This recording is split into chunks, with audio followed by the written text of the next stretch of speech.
Jayaprakash Narayana college అధినేత సోదరుడు అని, అలాగే ఇక్కడ చదువుకున్న విద్యార్థులు, అలాగే వేదిక అలంకరించిన వారి రంగాల్లో ఉన్నతమైన స్థానాల్లో చేరుతున్నారు.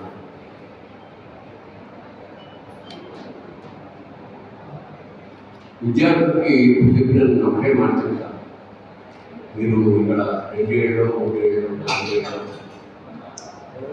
జీవితంలో గోల్డెన్ పీరియడ్. ఈ 4 ఏళ్ళు మీరు ఎంజాయ్ చేస్తే జీవితాంతం కష్టపడతారు. ఈ 4 ఏళ్ళు కష్టపడితే జీవితాంతం ఎంజాయ్ చేస్తారు.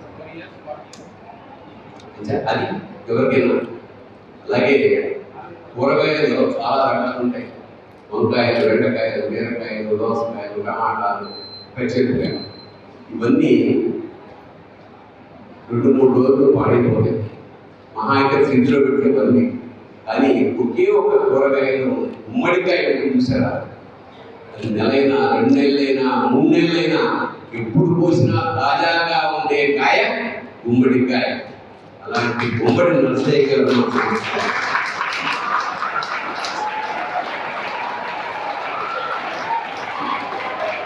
మీద దాచిపెట్టుకోవచ్చు, దాన్ని అవసరం వచ్చినప్పుడు వాడుకోవచ్చు, పులుసులో వేసుకోవచ్చు, కూర చేసుకోవచ్చు, ఎట్లా చేసుకున్నా సరే సమాజానికి ఏ విధంగా అయినా పనికొచ్చే ఒక అద్భుతమైన వ్యక్తి గుమ్మడి నరసయ్య గారు.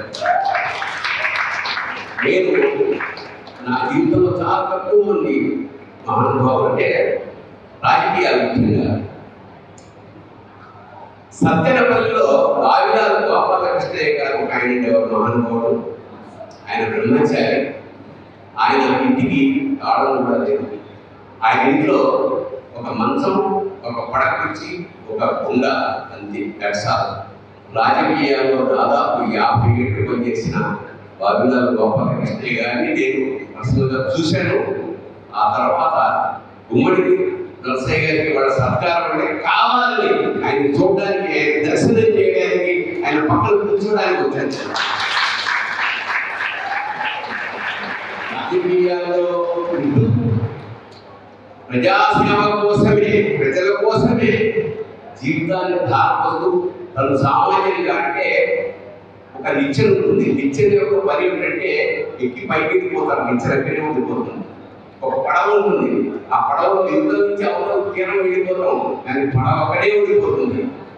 అలాంటి ఒక మహానుభావుడు నిజంగా ఇంకా ఈ రోజుల్లో, అంటే మనం బతుకుండగా కూడా ఇలాంటి మహానుభావులు ఉన్నారా అని ఒకసారి దర్శనం చేసుకుని, ఎందుకంటే ఇలాంటి వాళ్ళని ముట్టుకుంటే పుణ్యం ఉన్నది. అలాంటి మహానుభావులు దర్శనం చేయడానికి మాత్రమే నేను ఇక్కడికి వచ్చాను. ఇంకా నేను తర్వాత సప్తాహం అయిపోయిన తర్వాత ఇంటరాక్షన్ సెషన్ ఒకటి ఉన్నది కాబట్టి నేను ఎక్కువ మాట్లాడకుండా గుమ్మడి నరసయ్య గారి కార్యక్రమానికి ఏర్పాటు చేయాలి.